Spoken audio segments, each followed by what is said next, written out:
Selamat pagi pemirsa, Lingkar Pagi edisi Rabu 4 Juni 2025 kembali hadir menemani Anda. Beragam berita aktual dari seluruh Nusantara akan hadir dalam 60 menit ke depan. Bersama saya Mia Pratiwi, berikut Lingkar Pagi selengkapnya.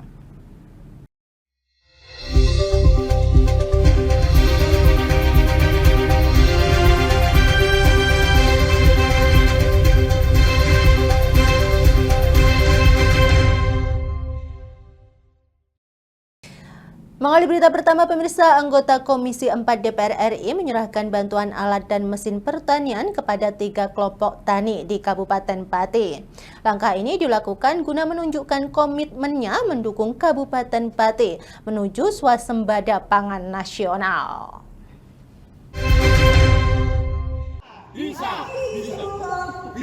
Wajah sumringah tergambar di paras kelompok tani Sidoda di Desa Karangwotan, Kecamatan Pucak Wangi, kelompok tani Pangetasan Desa Tegal Lombok, Kecamatan Dukuh Setih, kelompok tani Rejo Tani Desa Bumi Ayu, Kecamatan Wedari Jaksa, lantaran mendapatkan bantuan alat dan mesin pertanian berupa combine harvester.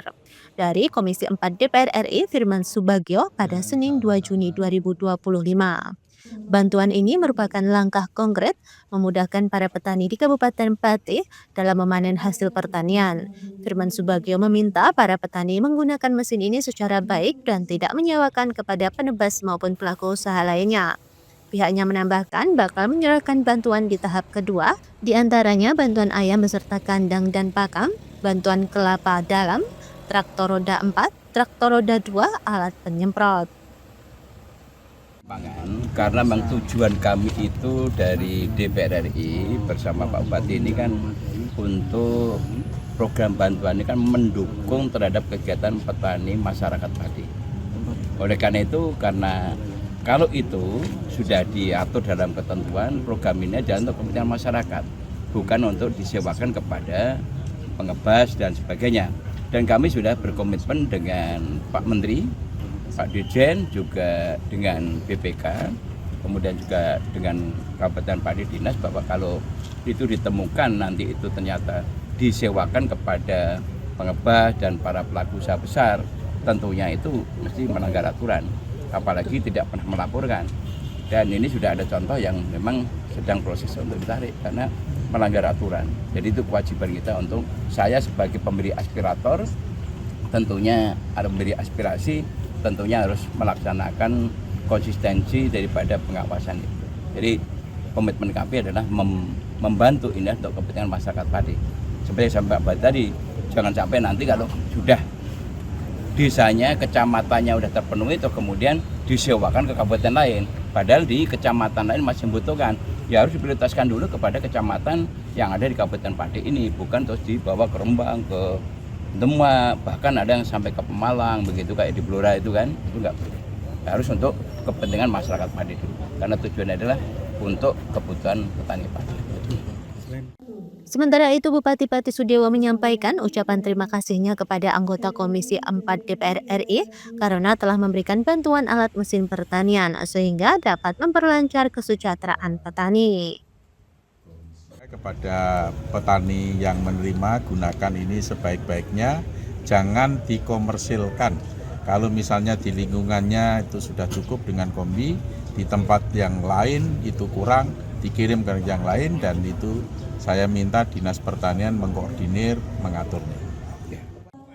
Pihaknya meminta para petani dapat memanfaatkan sebaik mungkin alat mesin pertanian combine ini dan tidak memperdagangkan ke pihak lain. Sudiewo pun meminta Dinas Pertanian Kabupaten Pati untuk intens melakukan pengawasan. Dari Pati, Mutia Barasti, Lingkar TV melaporkan. Pemirsa, menjelang perayaan Hari Raya Idul Adha, Dispertanikab Kabupaten Semarang memperketat pemeriksaan hewan kurban yang mulai dijual para peternak. Langkah ini dilakukan untuk memastikan hewan kurban telah memenuhi syarat syariat Islam dan layak dikonsumsi masyarakat.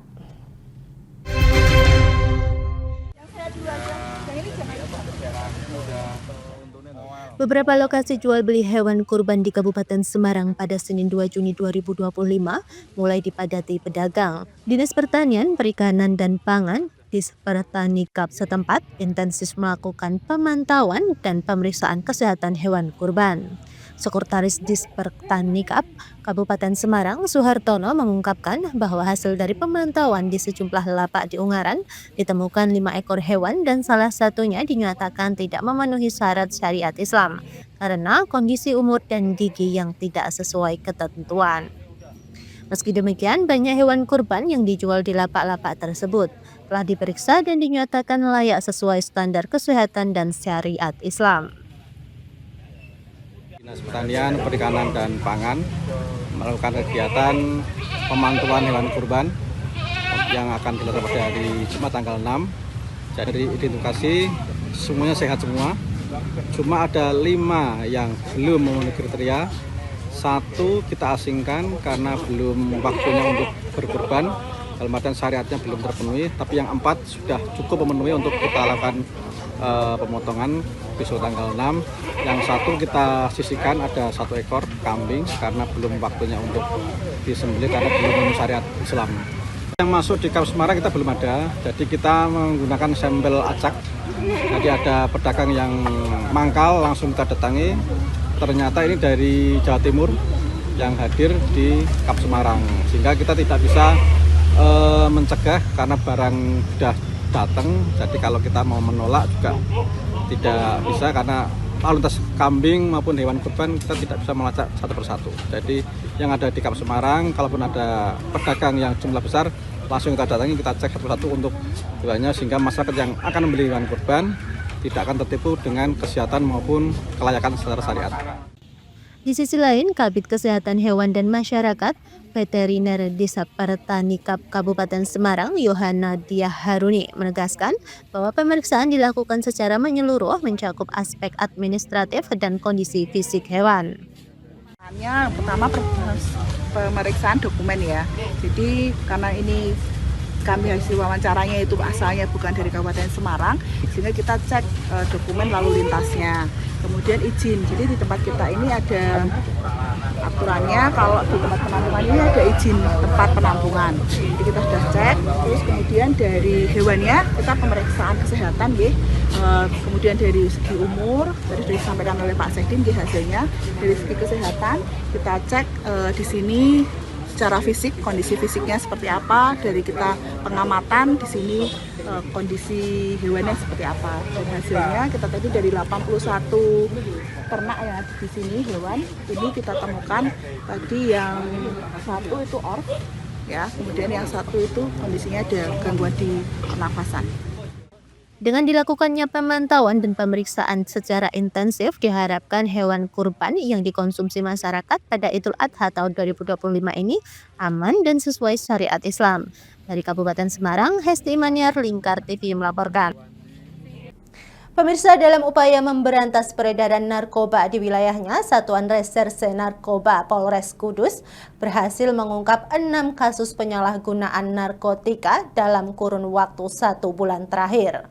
9 orang ditetapkan sebagai tersangka bersama sejumlah barang bukti dari berbagai jenis narkotika, mulai dari sabu, ganja hingga psikotropika.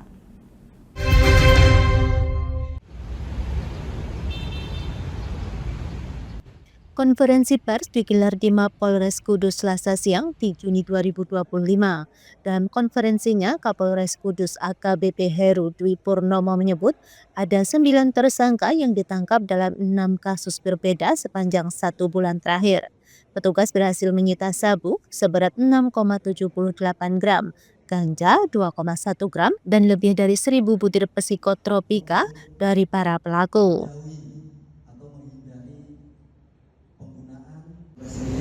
Terkait keberhasilan dalam pengungkapan tindak pidana narkotika selama kurang lebih 1 bulan terakhir.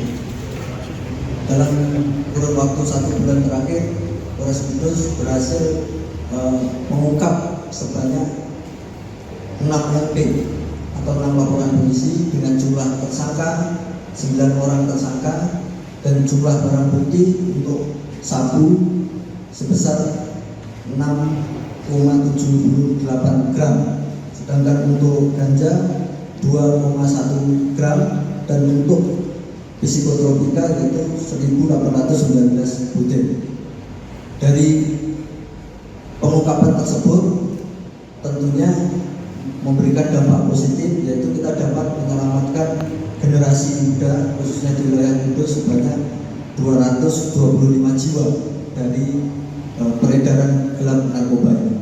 Terhadap para tersangka kita kenakan pasal 112 junto 132 Undang-Undang Nomor 35 Tahun 2009 tentang narkotika dan Undang-Undang Nomor 5 Tahun 1997 terkait psikotropika, dan yang terakhir yaitu tentang undang-undang kesehatan. Terhadap para pelaku diancam pidana penjara minimal 4 tahun dan maksimal 12 tahun penjara. Saya lupa menjelaskan untuk terkait masalah ganja seberat 2,1 gram ini merupakan hasil kerjasama dengan pihak bea cukai di wilayah Kudus. Jadi ada pengiriman informasi dari jasa pengiriman barang dari wilayah Pekanbaru yang dikirimkan ke Kudus, kemudian diduga ada di dalamnya yaitu narkotika jenis ganja. Kepala Satres Narkoba Polres Kudus AKP Nurbianto menjelaskan sebagian besar pelaku merupakan warga dari luar Kabupaten Kudus yang membawa dan menggunakan narkotika di wilayah Kudus, seperti pasangan muda-mudi berinisial R dan AA yang tertangkap di rumah kos wilayah Demaan. Keduanya berniat menggunakan sabu bersama di tempat tinggal sang pacar yang bekerja di tempat hiburan malam di Kudus. Dari kasus lainnya, seorang pelaku berinisial PAF asal Mejobo memesan ganja melalui media sosial Facebook. Paket dikirim dari Pekanbaru dan dikamuflasekan dalam bungkus sepatu untuk mengelabui petugas. Ada pula pelaku asal Jepara dan Gebok yang ditangkap membawa sabu dan psikotropika. Yang mengejutkan, salah satu jaringan dibekuk merupakan residivis yang membeli sabu dari dalam lapas Kedung Pane, Semarang.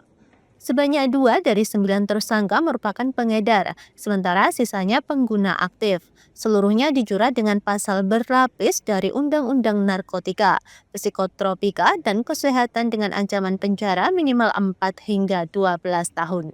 Kapolres Kudus menghimbau agar masyarakat khususnya anak muda menjauhi narkoba dan melaporkan jika mengetahui peredarannya.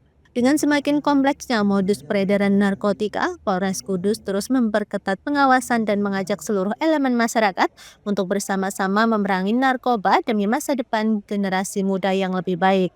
Dari Kudus, Fathur Rahman, Lingkar TV melaporkan. Pemirsa, komunitas literasi Read Aloud Grobogan baru-baru ini mendapatkan penghargaan budaya gemar membaca dari Gubernur Jawa Tengah kategori komunitas literasi. Dalam ajang penghargaan bergengsi ini hanya ada 4 komunitas literasi se-Jawa Tengah yang mendapatkan penghargaan tersebut. Salah satunya Read Aloud Grobogan. Mat, sini ya, nggak kelihatan ya. Mat, iya. Namun di balik torehan yang membanggakan ini ada perjuangan yang tidak mudah dan perjalanan yang panjang untuk menjadi seperti sekarang ini. Ketua Read Aloud Grobogan, Saniatun Mawadah mengatakan komunitas ini berjalan menggunakan sarana dan prasarana yang dihasilkan dari swadaya anggotanya. Swadaya yang dilakukan ini untuk menjalankan berbagai program yang ada di Read Aloud Grobogan. Mulai dari kelas petualang, kelas main, kelas balita, dan sinergi literasi. Assalamualaikum warahmatullahi wabarakatuh. Kami dari Read Aloud Grobogan, alhamdulillah kemarin mendapat penghargaan budaya gemar membaca dari Bapak Gubernur Jawa Tengah. Dari kegiatan kami ada kelas petualang, kelas main, kelas balita, dan sinergi literasi. Kalau kendala yang kami hadapi karena memang kami swadaya sendiri ya, jadi peralatan dan buku-buku itu seadanya. Ya, untuk saat ini ada berapa peserta yang biasanya ikut dalam kegiatannya, Bu? Kegiatan kami biasanya sekitar 40-50 anak. dan itu dari member sekitar 80 orang tua. Lalu untuk jadwal kegiatan bulanannya itu bagaimana, Bu? Nah, kalau satu bulan itu kita ada 4 kegiatan ya.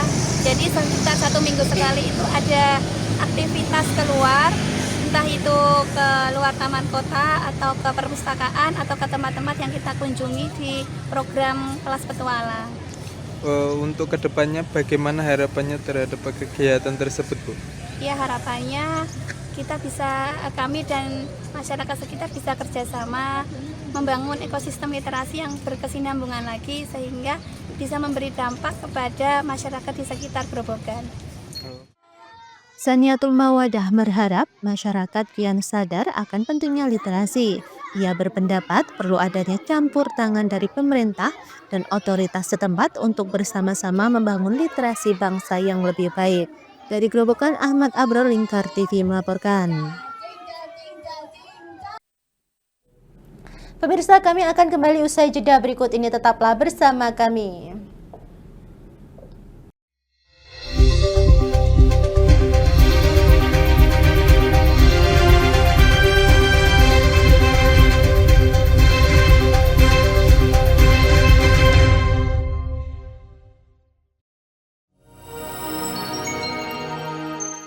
Selain si retinol ini, kalau gitu ngomongin retinol, apa sih dok sebenarnya retinol itu? Bagus sih programnya. Yang saat ini ya kayaknya sudah beberapa tahun yang Wah, boleh banget nih ditonton setiap hari. Meanwhile,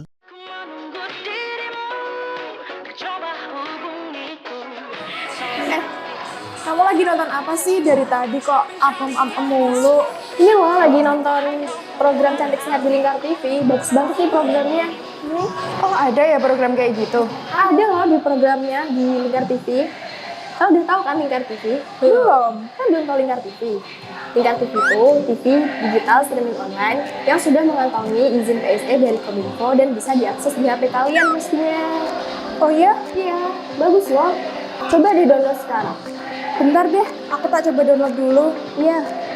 Selain program Cantik Sehat, kalian juga bisa menonton program lainnya di Lingkar TV dan bisa ditonton kapanpun dan dimanapun kalian berada loh. Gimana, udah bisa? Udah nih, punyaku udah bisa. Punyaku juga udah nih. Wah ya, bagus dong kalau udah download semuanya. Tunggu apa lagi? Sekarang giliran kamu Download aplikasi Lingkar TV di Play Store.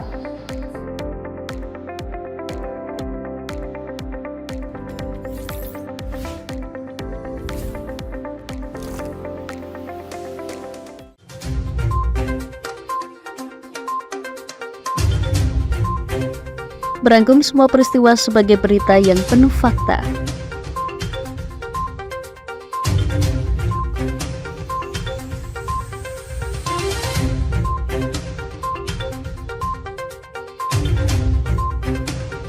Saksikan Jateng hari ini setiap Senin hingga Sabtu hanya di Lingkar TV.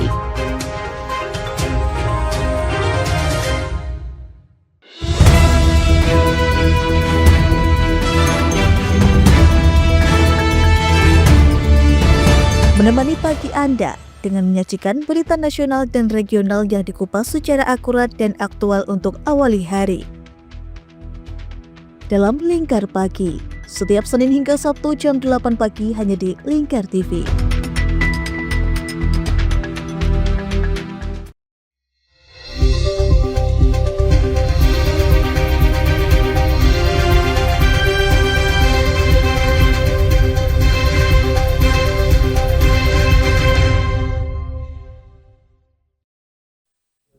Terima kasih pemirsa, dan masih bersama kami. Pemirsa, Gubernur Jawa Tengah Ahmad Lutfi mengunjungi kawasan industri Kendal atau KIK, yakni di PT Poligroup, Pabrik Bunga, dan Pabrik Ban Matahari Tire Indonesia atau MTR. Untuk memantau langsung perkembangan industri di kawasan tersebut, dalam kunjungannya, Gubernur menyatakan bahwa KIK Kendal menjadi salah satu contoh sukses pengembangan industri nasional yang patut ditiru daerah lain.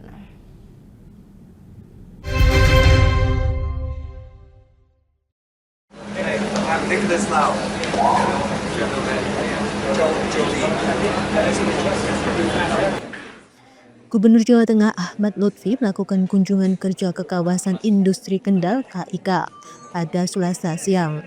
Kunjungan ini dilakukan untuk melihat langsung sejauh mana perkembangan kawasan industri yang menjadi salah satu proyek strategis nasional tersebut. Dalam keterangannya, Gubernur menyebut bahwa KIK Kendal telah beroperasi lebih dari 60% dan menunjukkan progres yang sangat positif. Ia menyebut KIK sebagai gambaran nyata keberhasilan pembangunan industri nasional. Untuk mendorong investasi yang berkelanjutan, pemerintah Provinsi Jawa Tengah telah menyiapkan sejumlah langkah strategis, mulai dari kemudahan perizinan, penyediaan kawasan industri khusus, hingga jaminan keamanan bagi para investor. Tak hanya itu, Pemprov Jateng juga menggelar pertemuan rutin dengan berbagai elemen, seperti buruh, pengusaha, dan pemerintah daerah untuk memastikan iklim investasi tetap kondusif.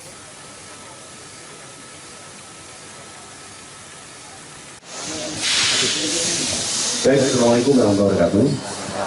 Jadi hari ini saya Gubernur dan Pak Bupati, Pak Berka, kemudian Pak Pur, dan seluruh terkait dengan KIK Kendal. Ini sengaja kita lakukan kunjungan kerja untuk bahwa Jawa Tengah tidak hanya swasembada pangan. Saya ulangi, Jawa Tengah tidak hanya swasembada pangan untuk mendukung industri nasional.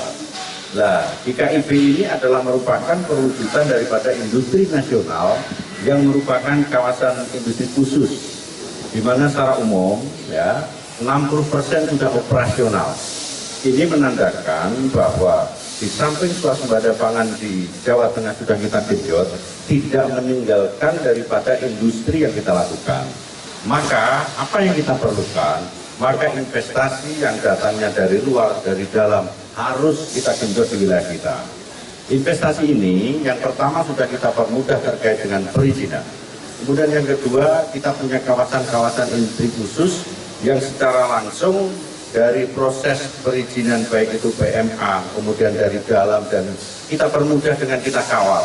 Kemudian yang ketiga adalah jaminan investasi. Jaminan investasi adalah keamanan, ketertiban lahan, terutama sumber daya manusia. Kita konekkan dengan vokasi, kita konekkan dengan universitas, kita konekkan dengan SMA yang siap pakai dan BLK.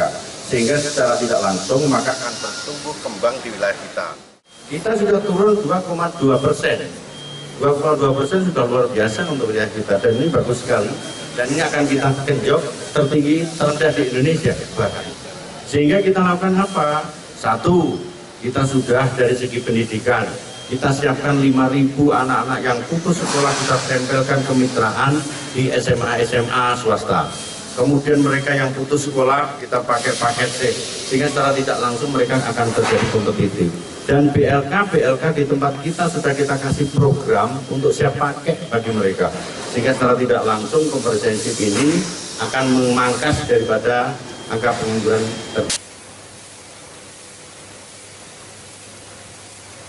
Gubernur juga menekankan pentingnya peningkatan kualitas hidup pekerja. Ini pun telah disiapkan berbagai fasilitas seperti daycare dan koperasi buruh di kawasan industri. Dari sisi makroekonomi, pertumbuhan ekonomi di Jawa Tengah pada kuartal pertama tahun ini tercatat sebesar 4,95%, di atas rata-rata nasional. Angka pengangguran juga menurun sebesar 2,2%. Pemerintah provinsi berkomitmen untuk terus menekan angka pengangguran melalui program kemitraan dengan pemberdayaan tenaga kerja lokal.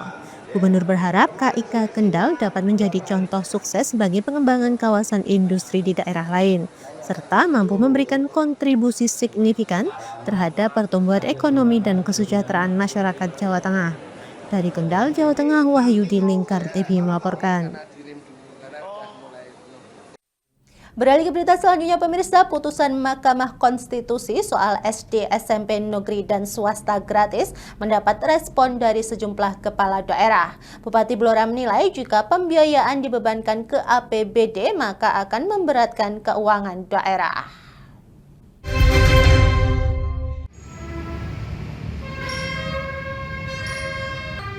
Mahkamah Konstitusi memutuskan untuk menggratiskan sekolah swasta mulai jenjang SD hingga SMP. Keputusan ini mendapat tanggapan dari sejumlah kepala daerah. Bupati Blora Arif Rohman mengaku masih menunggu arahan dari Kementerian Dalam Negeri. Menurutnya, keputusan ini dinilai akan memberatkan keuangan daerah jika pembiayaan sekolah swasta dibebankan APBD. Pasalnya, banyak sekolah swasta di Blora yang biaya pendidikannya mahal serta menerapkan sistem asrama. Di acara APKASI juga dibahas karena ini menyangkut anggaran ya, kemampuan anggaran kita, termasuk dari Pak Wakil Mendagri sendiri juga menyampaikan nanti akan dibahas di pemerintah pusat dulu. Nanti apakah ini skemanya seperti sekolah negeri itu bos atau seperti apa, karena kalau sekolah negeri oke lah, tapi yang swasta ini kan ada sekolah-sekolah yang bayarnya mahal, sekolah-sekolah swasta yang berasrama dan sebagainya. Nah, ini kan tentunya harus ada pembahasan lebih lanjut. Intinya dari Pemda juga menunggu nanti penerjemahan dari keputusan MK ini akan seperti apa. Kalau kemampuan anggaran Pemkab Blora sendiri gimana Pak sejauh ini Pak untuk nanti?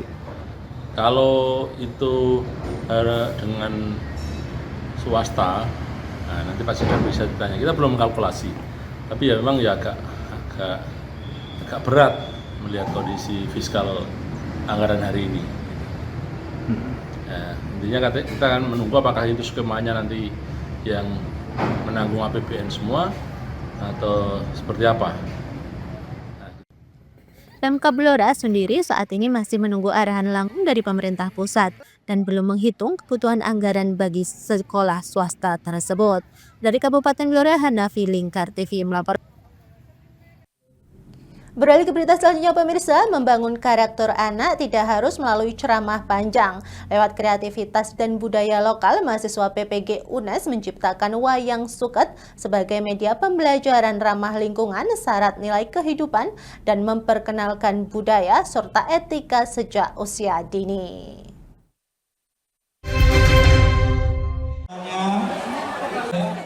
Proses pembelajaran tidak harus terbatas pada buku saja, melainkan dapat dilakukan melalui berbagai media yang interaktif dan menyenangkan.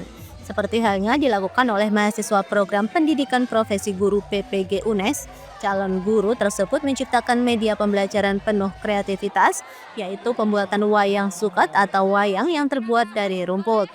Ciptaan mahasiswa PPG UNES ini dipamerkan di Setan Jurusan Seni dan Budaya dalam acara gelar karya proyek kepemimpinan. Media ini dirancang sebagai sarana pengajaran yang dapat diaplikasikan oleh guru dalam kegiatan belajar di kelas. Di setan tersebut banyak guru yang penasaran dengan hasil karya mahasiswa PPG UNES. Bahkan sebelumnya mereka juga memberikan pelatihan langsung pembuatan wayang suket yang ditujukan kepada para guru. Salah satu mahasiswa PPG UNES Seni Budaya, Danu Prasetyo, mengungkap alasan mereka membuat wayang suket itu.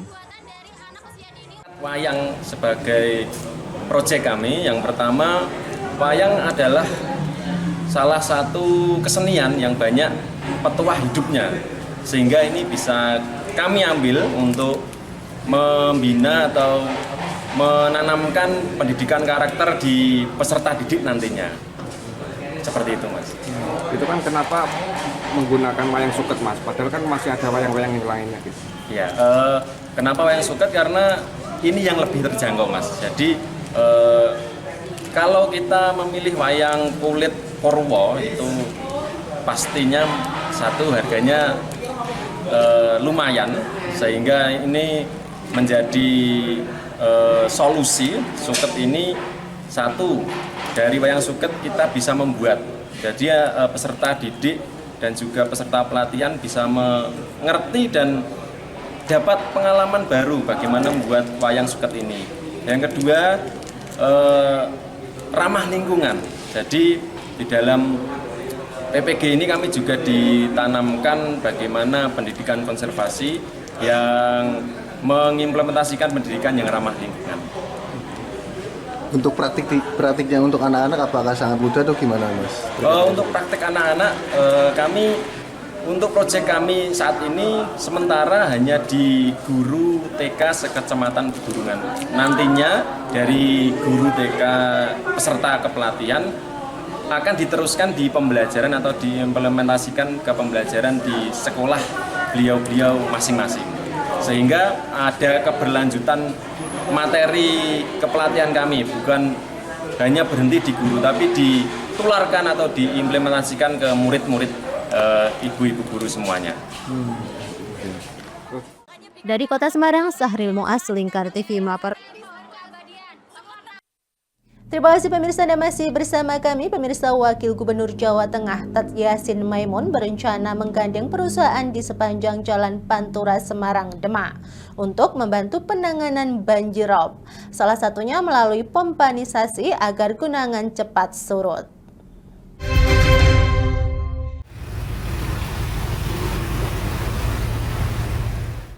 Belakangan ini kondisi banjirop di Jalan Raya Pantura Demak Semarang semakin parah sehingga membuat akses jalan tersebut terganggu. Tidak sedikit kendaraan roda 2 maupun 4 mogok akibat tingginya genangan. Ketinggian air saat ini mencapai 30 hingga 50 cm. Wakil Gubernur Jawa Tengah Tat Yassin mengatakan ia akan melakukan koordinasi dengan perusahaan di wilayah tersebut untuk turut membantu percepatan penyurutan genangan saat airop mulai naik ke jalan raya. Salah satu upaya adalah dengan melakukan pompanisasi. Pria yang akrab disapa Gus Yassin itu juga berharap kepada perusahaan untuk berkolaborasi dengan Pemkab setempat. Selain itu, ia berencana melakukan normalisasi aliran sungai yang disinyalir memperparah kondisi rob. Ini sudah kita tinjau jalan karena ini adalah bagian dari drainase. Nah, kami di tanggal 3 insya Allah akan mengumpulkan teman-teman perusahaan. Jadi kita bantu dengan perusahaan itu mengadakan pompa supaya setiap hari nanti bisa dibuang. Nah, pompa ini butuh operasional. Operasional siapa yang menanggung setelah itu? Ya, kita langsung kerjasama koordinasi dengan kabupaten Pemkab dan itu sudah disiapkan jalur nasional dan kita koordinasikan coba ini akan selesai. Lalu dari permasalahan lagi yang kita temui di Suradadi tadi itu juga butuh normalisasi dari pelayaran ini karena di pelayaran ini ternyata banyak sungai-sungai dari atas itu maksudnya menuju semua, sehingga kalau itu kita normalisasi itu paling tidak banjir yang ada di atas itu bisa terurai, bisa lebih cepat keluar ke laut. Solusi jangka pendeknya ini pengerahan pompa sama tadi kolaborasi. Ya, kolaborasi kabupaten kota untuk menghidupkan pompa-pompa ini. Diskusi antara pemerintah, perusahaan, dan instansi terkait menjadi upaya penanganan rob di Demak. Upaya ini dinilai menjadi penanganan jangka pendek yang telah diperintahkan Gubernur Jawa Tengah Ahmad Lutfi saat meninjau lokasi banjir di Desa Sayung beberapa waktu lalu. Dari Demak, Burhanuddin Aslam, Lingkar TV melaporkan. Pemirsa, kami akan kembali usai jeda berikut ini, tetaplah bersama kami.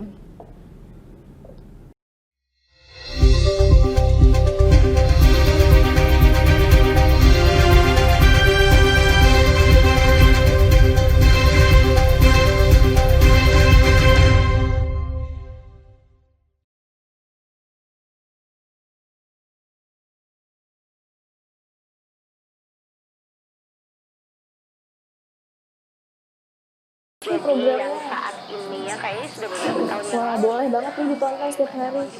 Meanwhile,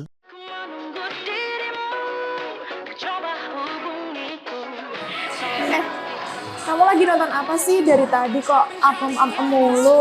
Ini loh lagi nonton program Cantik Sehat di Lingkar TV. Bagus banget nih programnya. Oh, ada ya program kayak gitu? Ada loh di programnya di Lingkar TV.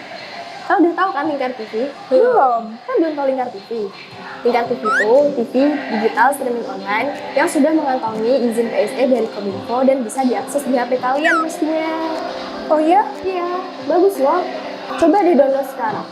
Bentar deh, aku tak coba download dulu. Iya. Selain program Cantik Sehat, Kalian juga bisa menonton program lainnya di Lingkar TV dan bisa ditonton kapanpun dan dimanapun kalian berada loh. Gimana, udah bisa? Udah nih, punya aku udah bisa. Punya aku juga udah nih. Wah ya, bagus dong kalau udah download semuanya. Tunggu apa lagi? Sekarang giliran kamu download aplikasi Lingkar TV di Play Store.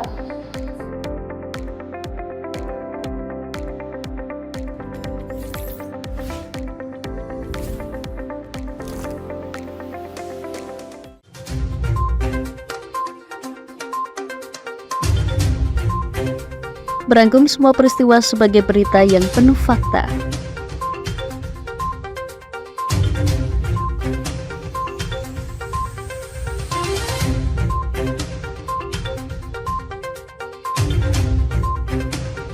Saksikan Jateng hari ini setiap Senin hingga Sabtu hanya di Lingkar TV.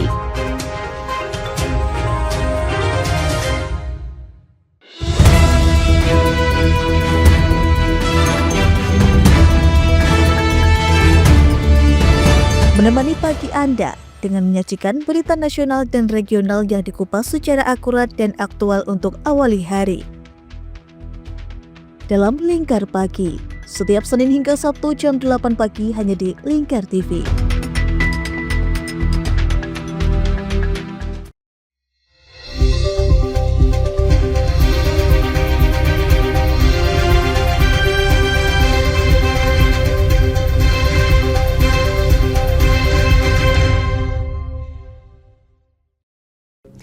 Pemirsa, Wali Kota Solo, Respati Ardi mengatakan bahwa Pemkot Solo berencana mengirim pelanggar ketertiban umum ke barak militer. Ia menekankan bahwa kebijakan ini berlaku bagi siapa saja yang melanggar aturan. Pemerintah Kota Solo berencana memberikan sanksi kepada para pelanggar ketertiban umum untuk dikirim ke barak militer. Pemkot menegaskan bahwa rencana ini bukan hanya ditujukan bagi pelajar, namun berlaku bagi siapa saja yang melanggar aturan terkait ketertiban dan ketentraman umum. Wali Kota Solo Respati Ardi di Balai Kota Solo Senin 2 Juni mengatakan bahwa kebijakan ini menjadi langkah tegas Pemkot Solo untuk menjaga ketertiban dan kebersihan ruang publik serta menekan aksi-aksi anarkis di wilayah Kota Solo. Masih menunggu dari instansi yang mau buka. Jadi kita lihat itu bukan untuk pelajar loh ya. Intinya bukan untuk pelajar. Bagi siapapun yang ada pelanggaran ketertiban umum, contoh vandalisme, KDRT, tawuran dan lain-lain. Bukan untuk pelajar, salah sangka, bukan untuk pelajar. Pemkot Solo sudah berkoordinasi dengan Grup 2 Kopassus sebagai tindak lanjut program ini. Namun wacana kerja sama ini masih menunggu lampu hijau dari Komandan Komando Pasukan Khusus. Kementerian Lingkungan Hidup meminta para produsen untuk menerapkan skema Excited Producer Responsibility. Langkah ini merupakan bentuk tanggung jawab terhadap sampah plastik produk yang dihasilkan. KLH juga mengajak masyarakat untuk mengakhiri penggunaan plastik sekali pakai untuk melindungi lingkungan. Sampah plastik menjadi ancaman serius bagi kerusakan lingkungan. Oleh karena itu, pemerintah melalui Kementerian Lingkungan Hidup KLH terus berupaya mengurangi dampak kerusakan tersebut dengan melibatkan berbagai pihak termasuk swasta. KLH pun meminta para produsen bertanggung jawab atas sampah plastik produk yang dihasilkan sebagai bagian dari skema Extended Producer Responsibility atau EPR. Hal tersebut disampaikan oleh Deputi Bidang Pengendalian Pencemaran dan Kerusakan Lingkungan PPKL KLH Rasio Ridosani usai menghadiri seminar peringatan Hari Lingkungan Hidup di Banjarbaru, Kalimantan Selatan, Senin 2 Juni. Kita harus mendorong perusahaan-perusahaan produsen untuk menerapkan nama Extended Producer Responsibility, di mana produsen itu kan dia menghasilkan packaging, menggunakan packaging ya. Mereka harus bertanggung jawab terhadap kemasan mereka hasilkan. Mereka bisa menarik ulang ataupun menggunakan bahan-bahan dapat daur ulang secara alamiah. KLH juga mengajak peran aktif masyarakat melalui perubahan perilaku agar lebih peduli dan paham terhadap kerusakan lingkungan dengan mengurangi dan mengakhiri penggunaan plastik sekali pakai.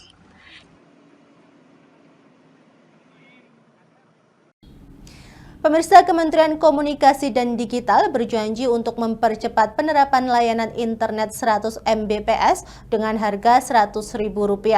Staf khusus Kemenko Digi, Arnanto Nur Prabowo, memastikan rencana ini tengah dikaji serius lewat pemanfaatan dan lelang frekuensi. Meski target nasionalnya pun baru akan tercapai pada 2029.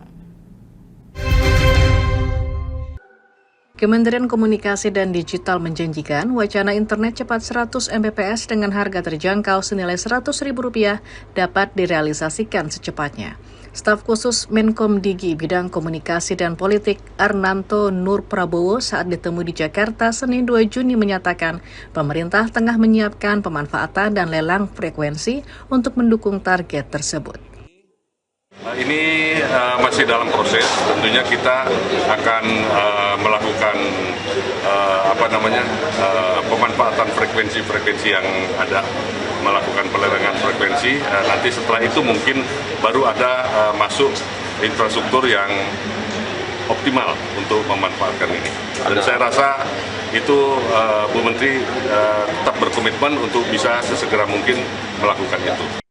Lebih lanjut, Arnanto menyebut wacana internet murah dan cepat ini juga telah menarik perhatian Pemda, di mana sejumlah gubernur, bupati, dan wali kota telah mendatangi Kemkom Digi untuk berdiskusi. Diketahui dalam rencana pembangunan jangka menengah nasional RPJMN 2025-2029, pemerintah menargetkan internet broadband mobile 100 Mbps bisa terwujud secara nasional pada 2029. Dalam mencapai target tersebut, Kemkom Digi bersinergi dengan sejumlah pihak untuk menarik investasi di sektor telekomunikasi dan digital. Pemirsa, Wakil Gubernur Sumatera Barat, Vasco Rusaimi, menyesalkan kasus penolakan pasien di RSUD Rasidin Padang yang menyebabkan meninggalnya pasien Desi Arianti. Yang menegaskan kejadian ini harus menjadi evaluasi serius dan tidak boleh terulang di rumah sakit manapun di Sumatera Barat.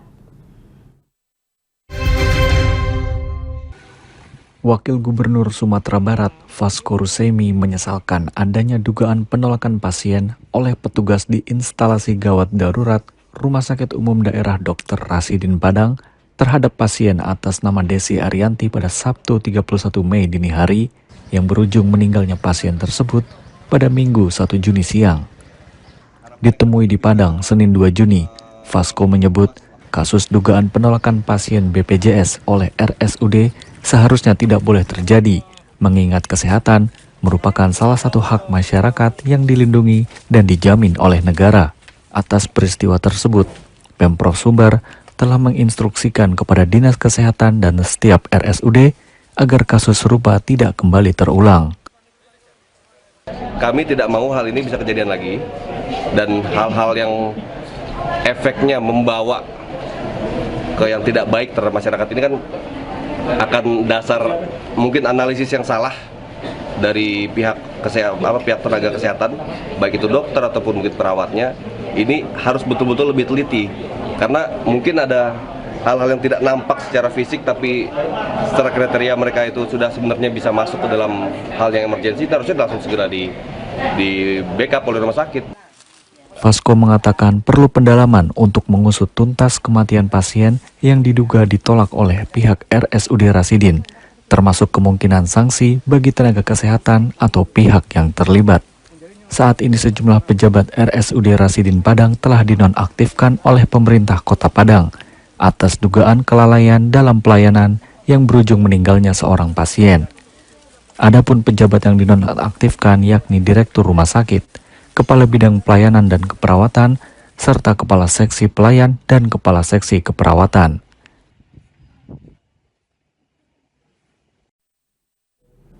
Pemirsa, kami akan kembali usai jeda berikut ini, tetaplah bersama kami.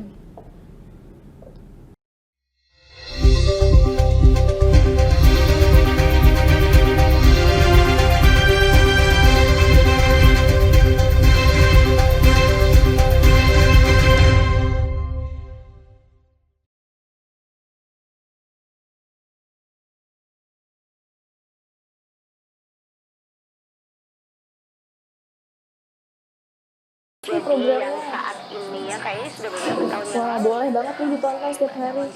Meanwhile,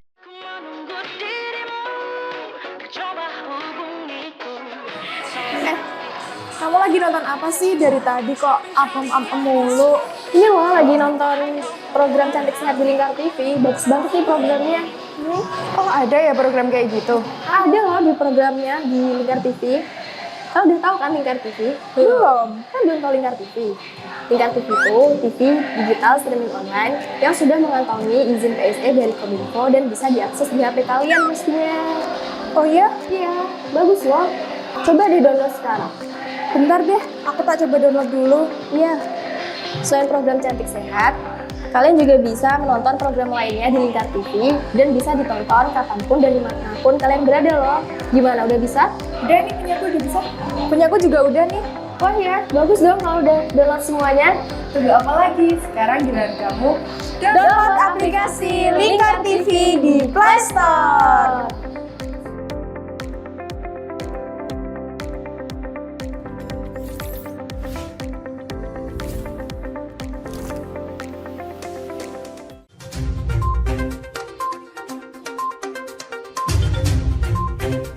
Merangkum semua peristiwa sebagai berita yang penuh fakta.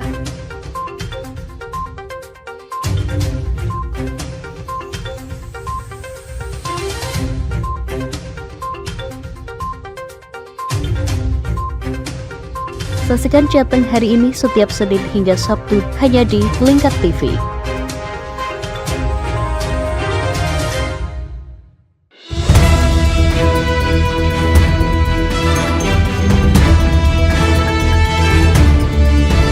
Menemani pagi Anda dengan menyajikan berita nasional dan regional yang dikupas secara akurat dan aktual untuk awali hari. Dalam Lingkar Pagi, setiap Senin hingga Sabtu jam 8 pagi hanya di Lingkar TV.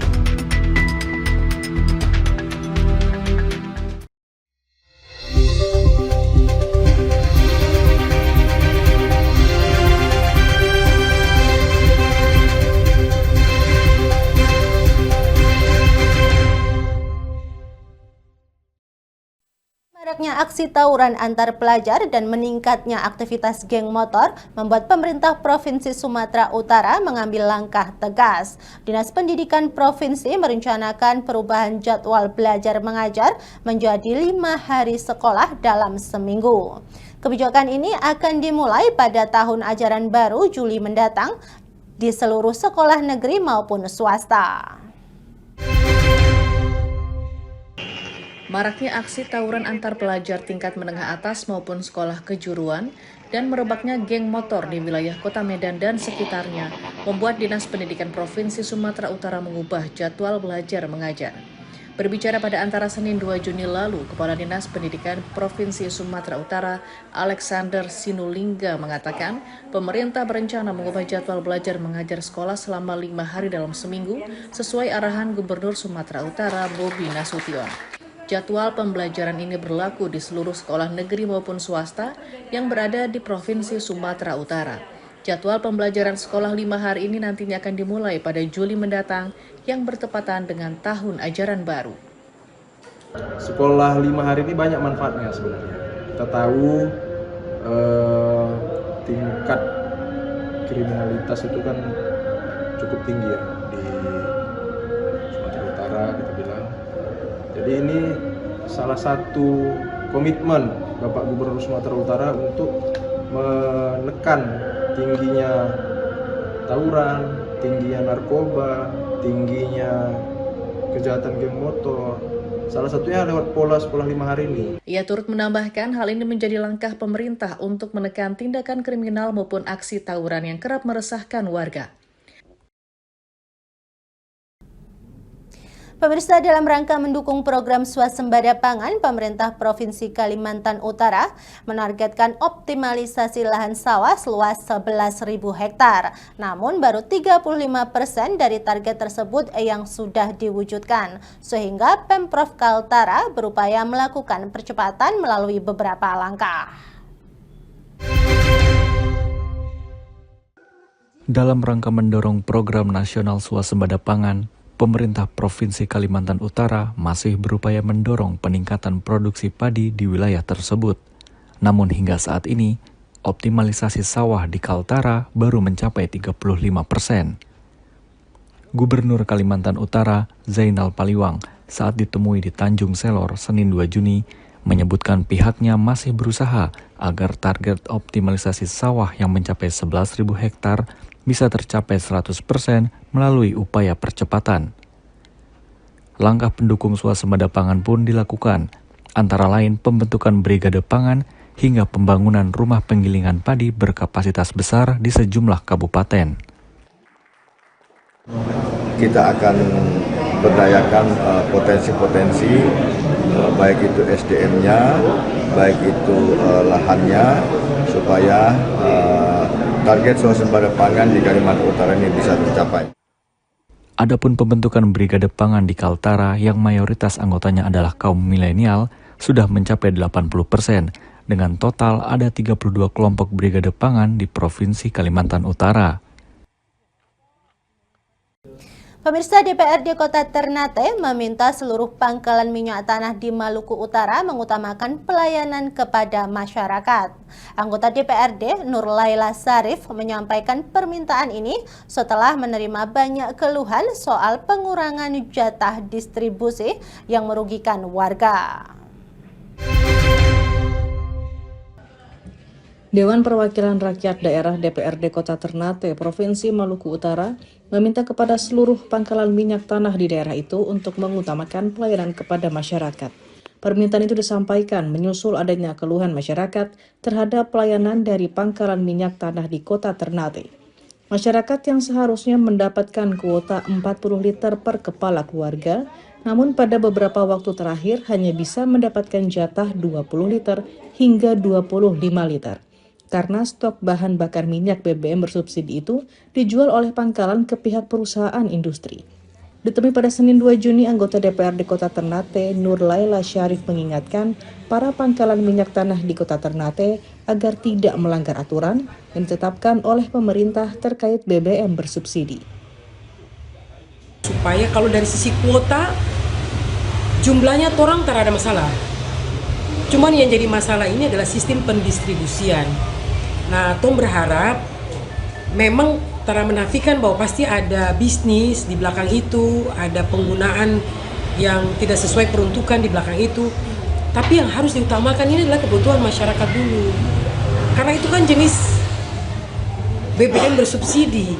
Kedepan lanjut pihaknya akan mendorong untuk membentuk panitia khusus Pansus agar dapat mengawasi penjualan minyak tanah pada setiap pangkalan yang ada.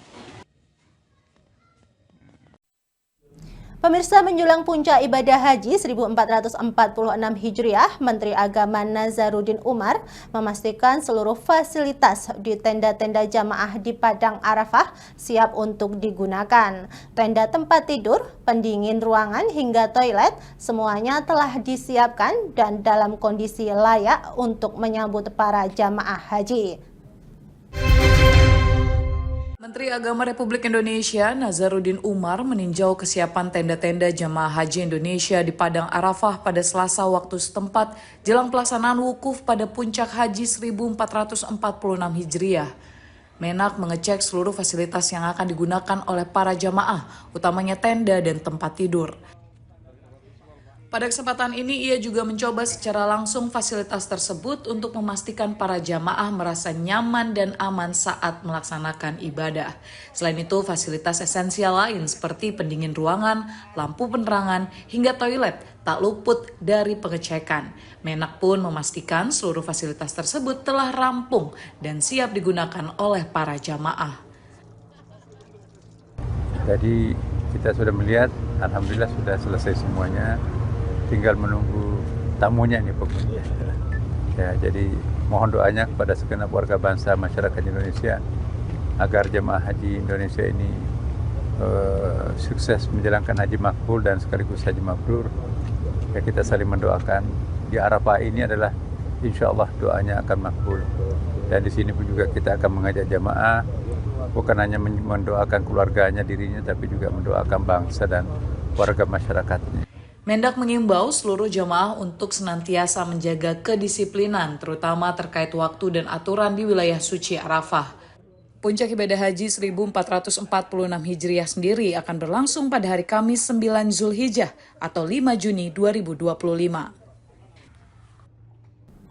Pemirsa, Lingkar Pagi berakhir sampai di sini. Jangan lupa saksikan Lingkar Siang setiap hari Senin hingga Sabtu pukul 13 waktu Indonesia Barat hanya di Lingkar TV. Saya Mia Pratiwi mewakili kru yang bertugas pamit undur diri. Selamat pagi dan selamat beraktivitas.